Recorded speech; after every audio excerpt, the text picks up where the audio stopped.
சலாத்து தௌபா, நஃபிலான ஒரு தொழுகை, அந்த தௌபாவுக்கான தொழுகை. அப்படின்னா என்ன? நம்ம ஒது செய்து விட்டு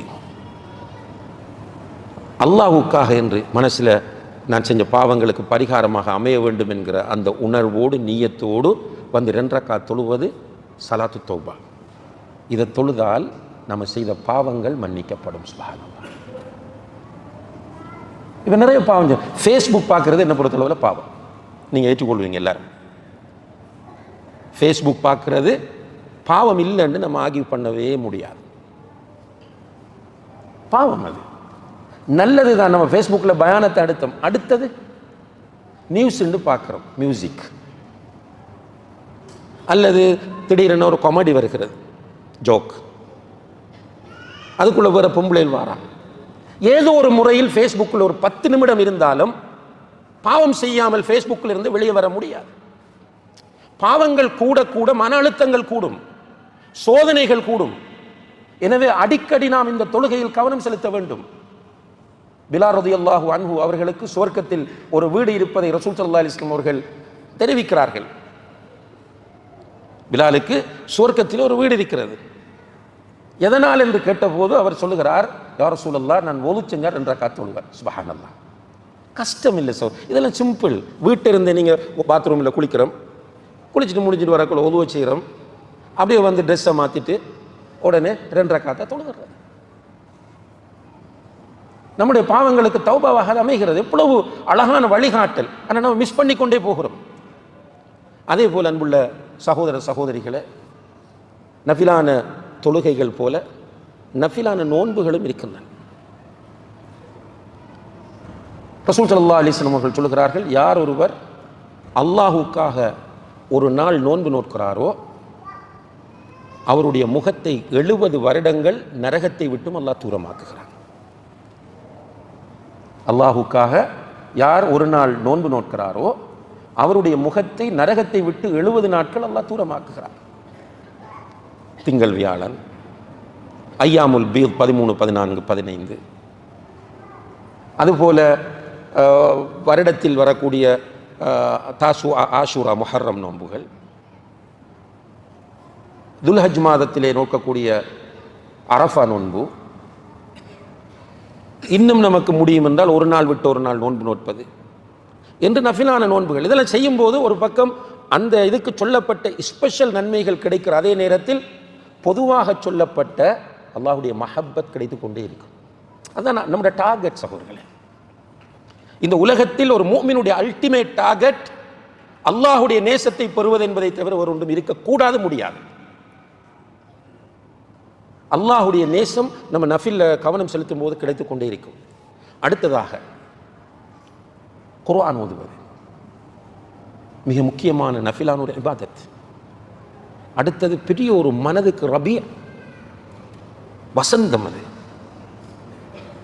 குர்ஆன் ஓதுறது மனதுக்கு வசந்தம், மிகப்பெரிய ஒரு ரிலாக்ஸேஷன்.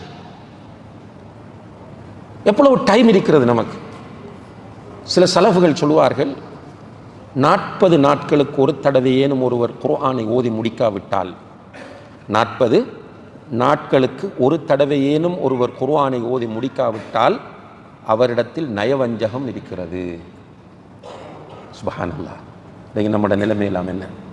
பொம்பளைகள் கொஞ்சம் பரவாயில்லை, அதுலேயும் ரமலான் காலத்திலேயும் பெண்கள் கூடுதலாக ஓதுவாங்க, மற்ற காலங்களில் கொஞ்சம் கொஞ்சம் ஓதுவாங்க. உண்மையிலே இந்த டிவைஸ் வந்து பெரிய ஒரு சதி சகோதர சகோதரிகளே. நமக்கு எதிராக வந்திருக்கிற பெரிய ஒரு எதிரி இது. இதுதான் நம்முடைய அப்படியே அப்சைட் டவுன் மாற்றி விட்டது.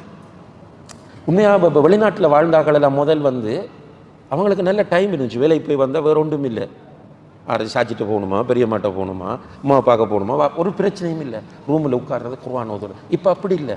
குர்ஆன் ஓதுவோம்னுட்டு இதில் இதை போட்டு வச்சிருப்பார் குர்ஆன். அதை ஆன் பண்ணினா அதுக்குள்ளே வாட்ஸ்அப்பில் மெசேஜ் ஒன்று வந்துடும். ஹலாஸ் மூடி வச்சுட்டு மறு வாட்ஸ்அப்பில் போயிடுவார். மறு அதிலிருந்து ஒரு லிங்க் வரும் ஃபேஸ்புக்கு, யூடியூபுக்கு, மறு அங்கே போனால் அவுட். இரவு வேளைகளில் குர்ஆன் ஓதுவது மிக சிறந்த அமல். முதல்ல இருந்துச்சு, பரக்கத்து இருந்துச்சு, நிம்மதி இருந்துச்சு. உங்களுக்கு இங்கே ஒரு 40 வயதுக்கு மேற்பட்டவர்களுக்கு ஞாபகம் இருக்கும், நம்மளோட ஊர்களில் எல்லாம் பெருசாக கரண்ட் வசதிகள், போக்குவரத்து, இரவில் சுற்றுறதெல்லாம் இருக்காது. அந்த நேரம் மாலை ஆகிவிட்டால் என்ன சொல்லுவார்கள்? உம்மா பாப்பா உம்மா சொல்லுவா ஸ்பெஷலாக கால் முகத்தை கழுவிட்டு குர்ஆன் எடுத்து ஓதுவோம். வெள்ளிக்கிழமை என்றால் அன்று இரவு குர்ஆன் ஓதுவது என்பது ஃபர்த். நம்முடைய சமூகத்தில் இருந்த நடைமுறையை சொல்லுகிறேன். என்ன எடுத்து ஓதுவார்கள். வீட்டில் பரக்கத்து இருந்தது. வெளிநாடு தெரியாது, பெரிய பெரிய ஜொப் எல்லாம் தெரியாது, பெரிய பெரிய பிஸ்னஸ் எல்லாம் தெரியாது. ஊருக்குள்ள டாக்டர்ஸ் இல்லை, என்ஜினியர்ஸ் இல்லை, மீனவர்கள், விவசாயிகள், கூலி தொழிலாளிகள், 1-2 பணக்காராக்கள் இருப்பாங்க. ஆனால் எல்லோருக்கும் நிம்மதி இருந்தது, சந்தோஷம் இருந்தது. இப்போ எல்லாம் இருக்க ஒன்றும் இல்லை. ஏனென்றால் இந்த குர்ஆனோடு உள்ள தொடர்பு அப்படியே தூரமாகி கொண்டு போகிறது. வமன் அஅரத அன் திக்ரி ஃபஇன்ன லஹு மஈஷத்தன் தங்கா. அல்லாஹ் குர்ஆன்ல சொல்றான், என்னுடைய திக்ராகி இந்த குர்ஆனை புறக்கணித்தால் அவருக்கு நெருக்கடியான வாழ்க்கையை நான் கொடுப்பேன் என்று சொல்கிறான். வருது பெரிய சம்பளம், நிம்மதி இல்லை, தூக்கம் இல்லை. நிறைய சொத்துக்கள் இருக்கு, நிம்மதி இல்லை. குர்ஆனோடு நெருங்கி பாருங்கள், நிச்சயமாக நமக்கு மிகப்பெரிய மாற்றத்தை வாழ்க்கையில் காணலாம். வீட்டில் குர்ஆன் ஓதினால் வீட்டுக்குள்ளே இருந்து ஷைத்தான் ஓடுறான், மலக்குகள் வராங்க. சுப்ஹானல்லாஹ். ஹதீஸ் நான் சொல்றது. குர்ஆன் ஓதினம் என்றால் ஷைத்தான் வீட்டை விட்டு விரண்டு ஓடுவான், மலக்குகள் இறங்குகிறார்கள். உசைத் இப்னு ஹுதைர் ரலியல்லாஹு அன்ஹு என்கிற நபித்தோழர் வந்து சொல்றார் ஸல்லல்லாஹு அலைஹி வஸல்லம் கிட்ட, ரசூலுல்லாஹ் நேற்று அந்த சுபஹுக்கு வர்றார் வந்து சொல்ல, இரவு நான் வீட்டில் குர்ஆன் ஓதினேன், என்னுடைய குதிரை மிரள ஆரம்பித்து விட்டது. நான் திரும்ப திரும்ப ஓதினேன், வேகமாக மிரண்டது, இந்த கட்டுக்கடங்காமல் மிரள ஆரம்பித்தது. அப்போ எனக்கு பயம் வந்துட்டு இந்த குதிரை பிச்சுட்டு வந்த என்னுடைய மகன் எஹியாவை மிரிச்சிடுமோன்ற பயத்தில் நான் ஓதுவதை நிறுத்தினேன் என்று சொல்லும்போது ரசூலுல்லாஹி அலைஹி வஸல்லம் அவர்கள் சொன்னார்கள், உசைதே நீ குர்ஆன் ஓத ஓத உன்னுடைய வீட்டுக்குள் மலக்குகள் இறங்கி கொண்டிருந்தார்கள். அதை அந்த குதிரை பார்த்தது, அதனால் தான் குதிரை மிரண்டது. அப்போ வீட்டுக்குள்ள மலக்குகள் வந்தால் தான் கணவன் மனைவிக்கு இடையில் ஒரு அண்டர்ஸ்டாண்டிங், பெற்றோர் பிள்ளைகளுக்கு இடையில் ஒரு மஹப்பத். உண்மையில் நம்ம என்ன நினைக்கிறோம் என்றால், காசு, சர்டிஃபிகேட், ஸ்கூல், என்ற ஃபுல் அந்த ஸ்கூலில் படித்த, எங்கள்கிட்ட அந்த சொத்து இருக்கு, எங்களோட வீட்டில் இந்த சோஃபா, அந்த ஸ்டைல், இதில் நிம்மதி என்பது மனதில் உள்ளது. அந்த நிம்மதியை தருவதற்கு மிக முக்கியமான ஒரு வழியாக இருப்பது இந்த குர்ஆன்.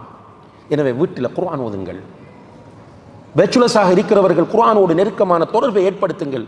ஒரு நாளைக்கு நீங்கள் ஒரு அரை மணித்தியாலம் இருந்தால், அன்புள்ள சகோதரர்களே, ஒரு 50 தொடக்கம் 100 வரை உள்ள வசனங்களை நீங்கள் ஓதலாம். அரை மணித்தியாலம் இருந்தால், ஒரு நாளைக்கு அரை மணித்தியாலம் ஏன் ஒதுக்கல? நமக்கு குர்ஆன் ஓதுவதற்கு, இந்த ஃபேஸ்புக் பார்க்கறதுக்கு, ஃபோன் பார்க்கறதுக்கு பல மணி நேரங்களை ஒதுக்கக்கூடிய நாம், நாளை மறுமையிலே மஹ்ஷரிலே அல்லாஹு தஆலா சூரியனை நம்முடைய தலைக்கு 1 மைலுக்கு அப்பால் கொண்டு வந்து நிறுத்துகிற போது அவனுடைய நீதிமன்றம் வந்துவிடும். அல்லாஹ் வருவான், நம்ம ஒவ்வொருவரையும் அழைத்து விசாரிப்பான். அந்த நேரத்தில் அல்லாஹ் கேட்கிற 4 முக்கியமான கேள்விகளில் ஒன்று, உன்னுடைய வாலிபத்தை எப்படி கழித்தாய், உன்னுடைய ஆயுளை எப்படி கழித்தாய். நம்ம பதில் சொல்லப்படாது அல்லாஹ் கிட்ட.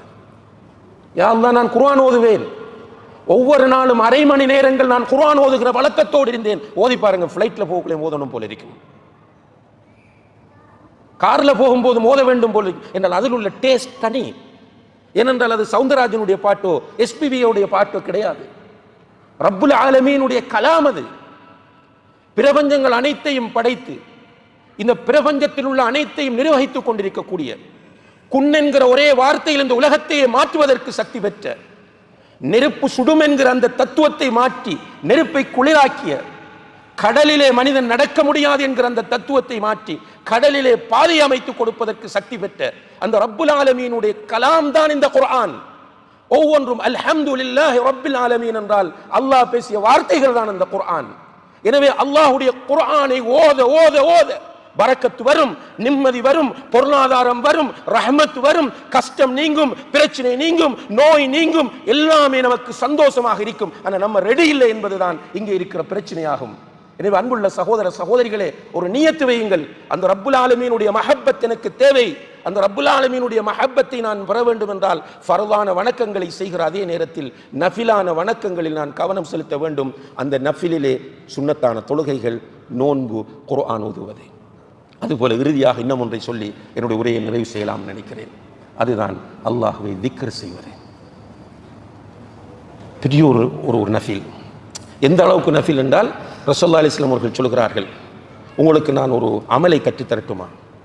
தங்கம் வெள்ளியை நீங்கள் தர்மம் செய்வதை விட அல்லாஹுக்கு விருப்பமானது. சுப்ஹானல்லாஹ். தங்கம் வெள்ளியை நீங்கள் தர்மம் செய்வதை விட அல்லாஹுக்கு விருப்பமானது. நீங்கள் ஜிஹாதிலே கலந்து கொண்டு எதிரியை நீங்கள் வெட்ட, எதிரி உங்களை வெட்ட என்கிற அந்த அமலை விட அல்லாஹுக்கு மிக விருப்பமானது என்று சொல்லிவிட்டு ரசூலுல்லாஹி அலைஹி வஸல்லம் அவர்கள் சொன்னார்கள், அதுதான் அல்லாஹுவை திக்ர் செய்வது என்றார்கள். சுப்ஹானல்லாஹ். திக்ர் ஒரு கஷ்டமே இல்லை, வெரி சிம்பிள். ஆனால் நம்ம ரெடி இல்லை, அதான் பிரச்சனை. தெரிந்த திக்ர்களை சொல்லலாமே. ரசூலுல்லாஹி அலைஹி வஸல்லம் அவர்கள் சொல்கிறார்கள், அக்ஸிரு மின் கௌலி லா ஹவுல வலா குவத்த இல்லா பில்லாஹ். லா ஹவுல வலா குவத்த இல்லா பில்லாஹ் என்பதை அதிகமாக சொல்லுங்கள். யாருக்கு பாடம் இல்லை? லா ஹவுல வலா குவத்த இல்லா பில்லாஹ் பாடம் இல்லாதாக்கள் யார் இருக்கிறோம்? எல்லாருக்கும் பாடம். ஆனால் எத்தனை பேர் சொல்கிறோம்? ரசூலுல்லாஹ் சொல்லுகிறார்கள், கன்ஸும் மின் குனூஸில் ஜன்னah. லா ஹவுல வலா குவத்த இல்லா பில்லாஹ் சுவர்க்கத்து பொக்கிஷங்களில் ஒன்று. இன்னும் ஒரு ஹதீஸ்ல பாபும் மின் அபுவாபில் ஜன்னah, சுவர்க்கத்து வாசல்களில் ஒன்று. லா ஹவுல வலா குவத்த இல்லா பில்லாஹ். இமாம் இப்னுல் கய்யிம் அல் ஜௌஸிய்யா ரஹிமஹுல்லாஹ் அவர்கள் சொல்கிறார்கள், இந்த லா ஹவுல வலா குவத்த இல்லா பில்லாவை யார் அதிகமாக சொல்கிறாரோ அவருக்கு ஸ்ட்ரெஸ்ஸே இருக்காராம். சுப்ஹானல்லாஹ். என்னோட லா ஹவுல வலா குவத்த இல்லா பில்லாஹ் மீனிங் என்ன? லா ஹவுல், எந்த சேஞ்சும் இந்த உலகத்தில் நடக்காது, எந்த ஒரு மாற்றமும் இந்த உலகத்தில் நடக்காது. வலா குவத், யாருக்கும் இந்த உலகத்தில் சக்தி கிடையாது இல்லா பில்லாஹ், அல்லாஹுடைய உதவியை கொண்டே தவிர. எந்த ஒரு மாற்றம் நடக்கணும்னா அல்லாஹ் நாடணும். அது எனக்கு இருக்கிற வருத்தம் நீங்கணும்னா அல்லாஹ் நாடினா தான் நீங்கும். எனக்கு இருக்கிற பொருளாதார கஷ்டம் நீங்கணும்னா அல்லாஹ் நாடினா தான் நீங்கும். எந்த குடும்ப பிரச்சனை நீங்கணும்னா அல்லாஹ் நாடினா தான் நீங்கும். இப்படி எந்த ஒரு மாற்றம் வேண்டும் என்றாலும் அல்லாஹுடைய நாட்டம் வேண்டும். இந்த உலகத்தில் யாருக்கும் இந்த சக்தியும் கிடையாது. சுப்ஹானல்லாஹ். திரும்ப திரும்ப நீங்கள் இந்த பொருளோடு இதை சொல்லி பாருங்க, எவ்வளோ பெரிய ஒரு ரிலாக்ஸேஷன் வரும். அதான் சொல்லாங்க இமாம் இப்னுல் கய்யிம் ஜௌஸிய்யா, லா ஹவுல வலா குவத்த இல்லா பில்லாஹ் என்பது ஒரு மனிதன் அதிகமாக சொன்னால் அவனுடைய ஸ்ட்ரெஸ் எல்லாம் குறையும். அதே போல் இன்னும் ஒரு சின்ன திக்ர் ஒன்று, அல்லாஹு ரப்பி லா ஷரீக லஹ். என்னது? அல்லாஹு ரப்பி லா ஷரீக லஹ். இப்போ திரும்ப திரும்ப ரிப்பீட் பண்ணிங்கன்னா மனசில் பதிஞ்சிடும். அல்லாஹு ரப்பி லா ஷரீக லஹ். என்னுடைய ரப் அல்லாஹ் தான், அவனுக்கு எந்த துணையும் இணையும் கிடையாது. ஒரு கஷ்டத்தில் இருக்கிறவர் இதை ஓதினால் அவருடைய கஷ்டம் நீங்கும். பிரச்சனைகளுக்குள் இருக்கிறவர் இதை ஓதினால் அவருடைய பிரச்சனைகள் தீரும் என்று நபி ஸல்லல்லாஹு அலைஹி வஸல்லம் அவர்கள் சொல்கிறார்கள். பொதுவாகவே திக்ர் என்பது அல்லாஹ்வுக்கு மிக விருப்பமானது, அதே நேரத்தில் நமக்கு மிக பெரிய மன அமைதியை பெற்றுத்தரக்கூடிய. அலா பி திக்ரில்லாஹி தத்மஇன்னுல் குலூப். அல்லாஹ்வை திக்ர் செய்வதன் மூலம் உள்ளங்கள் அமைதி அடைகின்றன. எனவே அன்புள்ள சகோதர சகோதரிகளை, நிறைய திக்ர் இருக்கிறது. குறிப்பாக ஹிஸ்னுல் முஸ்லிம் என்ற ஒரு புத்தகம் இருக்கிறது, வாங்கிக் கொள்ளுங்கள். ஹிஸ்னுல் முஸ்லிம், முஸ்லிமின் அரண் என்றதை தமிழில் மொழிபெயர்த்திருக்கிறார்கள், அல்லது பிரார்த்தனை பேழை என்றும் மொழிபெயர்த்திருக்கிறார்கள். கட்டாயம் ஒவ்வொரு வீட்டிலையும் ஒவ்வொருவரிடம் இருக்க வேண்டிய புக் அது. அதில் காலையில் ஓத வேண்டிய திக்ர், மாலையில் ஓத வேண்டிய திக்ர், தூங்கும் போது ஓத வேண்டிய திக்ர், கடைத்தெருக்கு சென்றால் ஓத வேண்டிய திக்ர், சாப்பிடும் போது ஓத வேண்டிய திக்ர், அதே போல் தாம்பத்தியத்தில் ஈடுபடும் போது ஓத வேண்டிய திக்ர், குழந்தைகளுக்கு ஓத வேண்டிய திக்ர் என்று நிறைய திக்ர்களும் துஆக்களும் அந்த புத்தகத்திலே தரப்பட்டு, இவைகளையும் நாம் நம்முடைய வாழ்க்கையில் கூடுதலாக கடைப்பிடிக்கிற போது நிச்சயமாக அல்லாஹுடைய நேசம் நமக்கு கிடைக்கும். எனவே இந்த ஹதீஸுல் குதுசி என்பது அன்புள்ள சகோதர சகோதரிகளே, நம்முடைய வாழ்க்கைக்கு மிக மிக தேவையான, நமக்கு நன்மாராயம் சொல்லக்கூடிய ஒரு ஹதீஸுல் குதுசியாக இருக்கிறது. யார் என்னுடைய நேசர்களை பகைத்து கொள்கிறார்களோ அவர்களை தண்டிப்பது, அவர்களுக்கு எதிராக யுத்த பிரகடனம் செய்வதனுடைய பொறுப்பு என்றெல்லாம் பொறுப்படுத்தியிருக்கிறான். அடியார்கள் ஃபர்தான வணக்கங்களின் மூலம் என்னை நெருங்கும் போது எனக்கு அது மிக பிடித்ததாக இருக்கிறது என்று சொல்கிறான். அதே போல் நஃபிலான வணக்கங்களை செய்து கொண்டே இருந்தால் அவர்களை நான் நேசிக்க ஆரம்பிக்கிறேன். அவர்களை நான் நேசிக்க ஆரம்பித்தால் என்னுடைய உதவியை கொண்டு அவர்கள் பார்ப்பார்கள், என்னுடைய உதவியை கொண்டு அவர்கள் கேட்பார்கள், என்னுடைய உதவியை கொண்டு பிடிப்பார்கள், நடப்பார்கள். அவர்கள் கேட்டால் கொடுக்கிறேன், அவர்கள் பாதுகாப்பு தேடினால் அவர்களை நான் பாதுகாக்கிறேன் என்று அல்லாஹ் சொல்லக்கூடிய இந்த ஹதீஸ் நம் ஒவ்வொருவருக்கும் ஒரு சிறந்த வழிகாட்டியாக அமைய வேண்டும். இந்த ஹதீஸை கொண்டு அமல் செய்வதற்கு எனக்கும் உங்களுக்கும் ரப்புல் ஆலமீன் தௌஃபீக் செய்வானாக. வ ஆஹிரு தஅவானா அனில் ஹம்துலில்லாஹி ரப்பில் ஆலமீன். வஸ்ஸலாமு அலைக்கும் வரஹ்மத்துல்லாஹி வபரகாத்துஹு.